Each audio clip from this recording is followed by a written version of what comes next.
I was staying at a bed and breakfast across the street, Rosemary Bed and Breakfast. I cannot recommend it enough. It's a wonderful place. As I was leaving or getting ready to leave, these two women came in who were also guests there.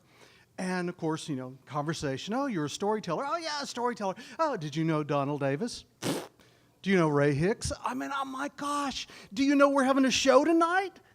No. So I invited them over, but I don't think they're here. I hope they come. But it's so wonderful to run into people wherever you go that know some of the elders in storytelling, some of the big names in storytelling. And I couldn't help but tell her a little bit of the story I wanted to tell tonight, because I'm going to tell you a Donald Davis story. Oh, yeah, I know. Wait on it. See, when I first started my storytelling career, I had no idea that I was going to be a storyteller, a professional storyteller. I worked for the National Storytelling Festival, the National Storytelling Association, which used to be called the National Association for the Preservation and Perpetuation of Storytelling. We just called it NAPS. Okay? It's in Jonesboro, Tennessee. They changed the name to the National Storytelling Association. We called it the NSA until we got a letter from the NSA. So it became the National Storytelling Network, but it's, the organization split, and the International Storytelling Center sits in beautiful downtown Jonesboro. So if you ever get a chance to go, it's always the first Friday, Saturday, Sunday in October, so the National Storytelling Festival. But I was doing anything they wanted me to do. I put together the catalog. We had a resource catalog that sold tapes and books and storytelling resources. We had a magazine that came out, and I helped with that. I helped in the mailroom. I helped ship the books and the CDs and the tapes to the directory. I did anything that they needed for me to do, but at that moment, I did not realize I was going to be a storyteller. Then I began telling some stories for them, here and there. And I decided maybe this is something that I could do. I mean, for reals. Have a storytelling career. The only problem was when I made that decision, I had 2 stories. That was it. But Donald Davis had a lot of stories. And for those of you who've heard Donald Davis, this is just a little bit of how he sounds. And he's such a great storyteller. How many people have heard Donald Davis tell stories? Oh, a good many of you have. But those who haven't, he's like the Frank Sinatra of storytelling. He's like the chairman of the board of storytelling. So when I talk about being a storyteller, I aspired to be like Donald Davis. But again, I only had 2 stories. So I decided that the thing for me to do, to become like Donald Davis and to have everybody love me like they loved Donald Davis. And they did. Oh, he traveled all over the country. He lived in Ocracoke Island, North Carolina. He was on festival stages, all events, big, huge storytelling career. People loved him, and I wanted to be like that. I wanted to tell his stories. They worked for him. Why not me? So I got behind my, yes, they had them then, and I used them, a word processor, and I wrote a letter to Donald Davis. And I told him how much I loved his stories. And I told him how much I admired him and his career. And I told him that I wanted to be a storyteller just like him. And I asked him permission to tell his stories. I did. It was like asking Frank Sinatra permission to go on stage and be Frank Sinatra. And I put it in the mail, and I waited. And I waited. And I waited. And I decided that while I was waiting, I was going to learn these Donald Davis stories, because surely he was going to give me permission to tell his stories. So I started listening to all of these stories, and I learned listening for the crack of dawn. I learned barking at a fox for a coat. I learned all of these great stories, the Southern Bells.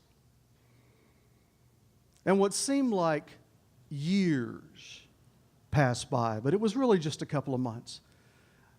I went to the mailbox one day. It was out at the end of the driveway. I opened the mailbox, and there was a rose-colored envelope.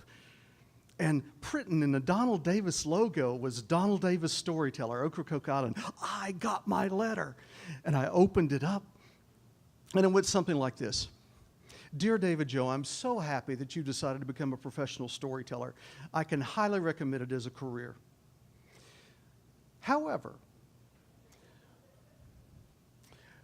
I receive letters like this asking permission to tell my stories, and I look at them with apprehension. I look at them with hesitation.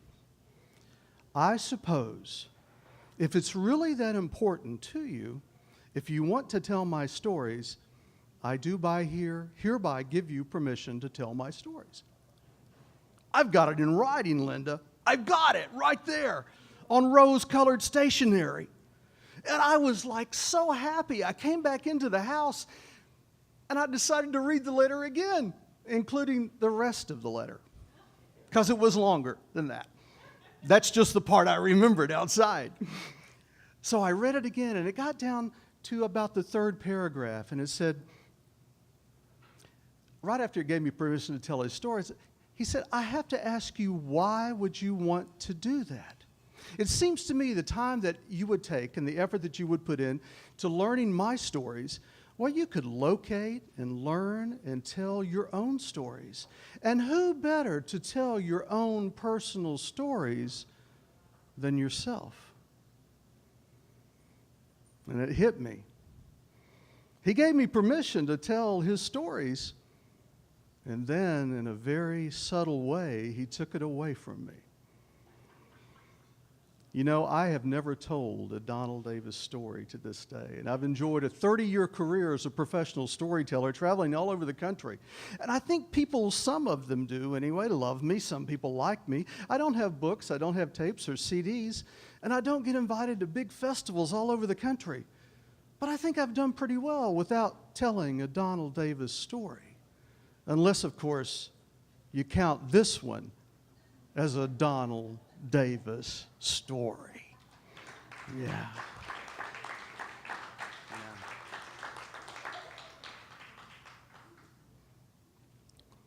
Now, speaking of my early career, and I sort of got off on a tangent with this, and when I was sitting at the table and Jess was talking about, how she got started in storytelling. Back in my early career, this was after I decided I was going to be a storyteller, and I was working for the National Storytelling Festival. Vice President Al Gore was invited to Jonesboro, Tennessee to celebrate the 25th anniversary of the National Storytelling Festival, and he came.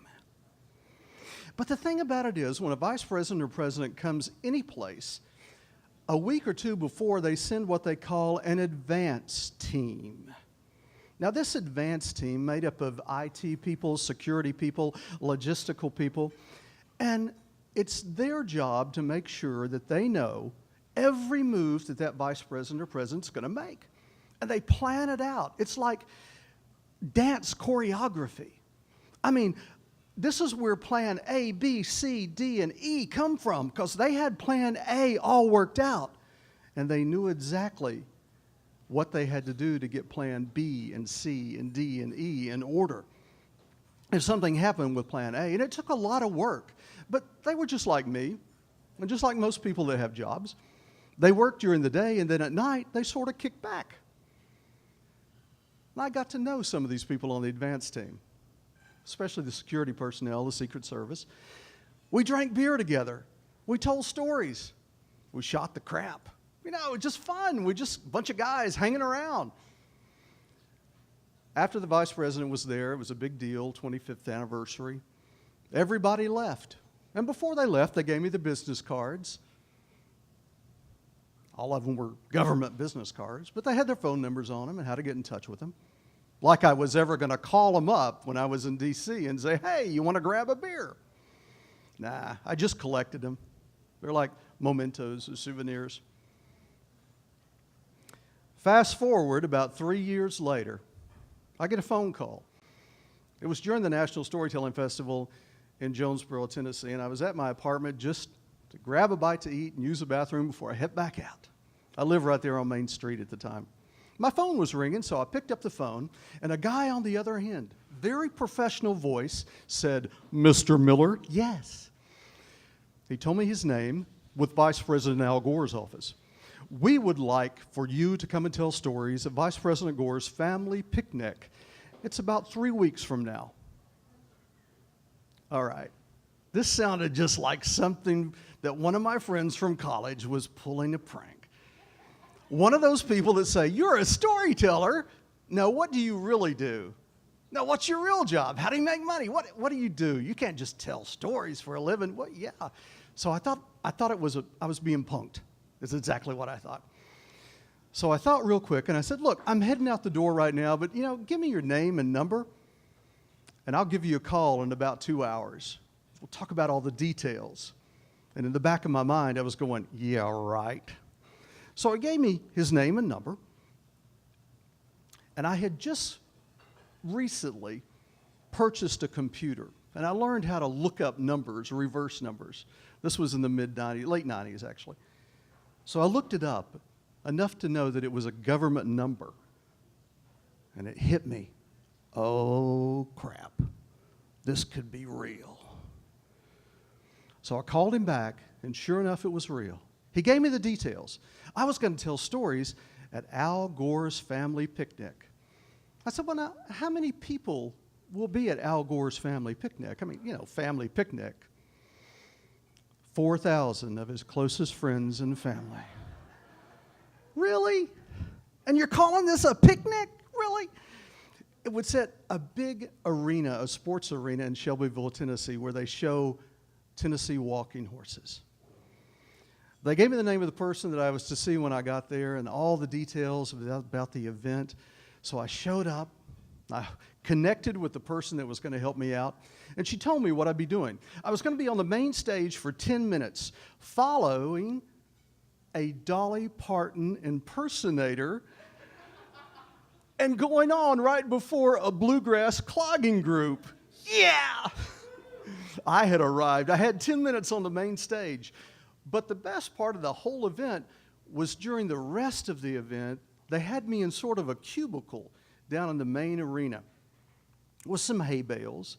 Now, the cubicle was sort of squared off with curtains. My name was on a banner behind it, David Joe Miller, Storyteller. They said, "Now, we'd like you to tell stories to the crowd when you're not on the main stage. Just come down here and entertain at will. Tell as long as you like, but we'd like to have you here about 4 hours." I get everywhere early. I just arrive early. So I was there early, and this is before I went on the main stage. I decided that I was going to go down and tell some stories. People were milling around. A lot of people were eating. Some weren't. It was early. So I grabbed a hay bale, and I jumped up on it, and I said, "Does anybody want to hear a story?" Yeah! And here they came. Coming out of the crowd, all kinds of families were approaching me, and the very first family that came up to me was a young mother and her 3 lovely daughters. The daughters were probably age 9, 6, and 3. And I thought, okay. Thought I'd tell a children's folk tale. Now, I get really animated when I tell a children's folk tale. And I use voices. I use noises. And I poured it on. I mean, it was a great story. I don't exactly remember what folktale it was, but it was fun.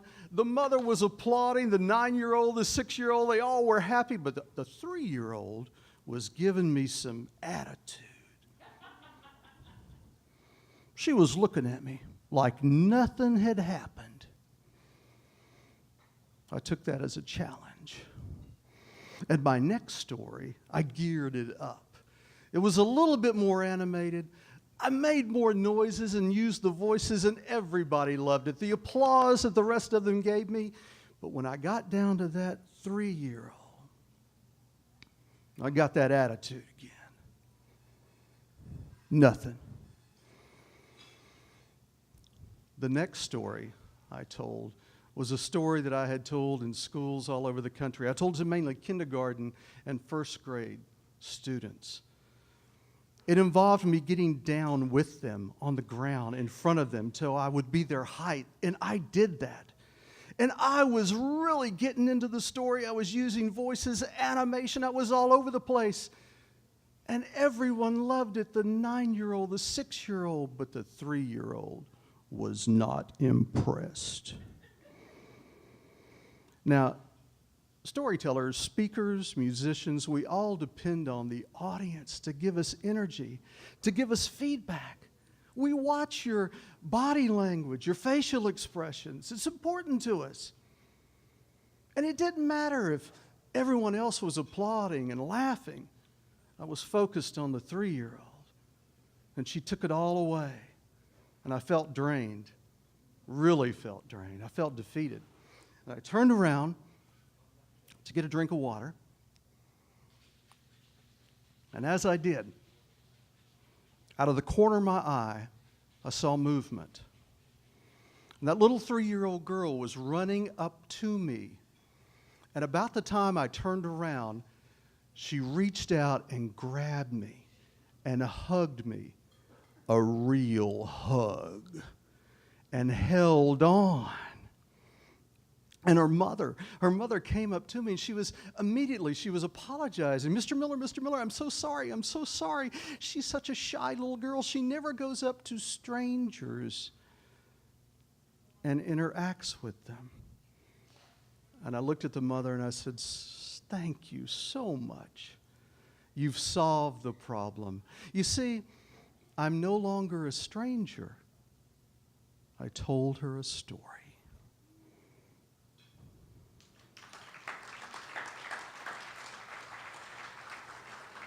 Thank you so very much for coming out and listening to our stories tonight. Remember to tell your own to whoever will listen.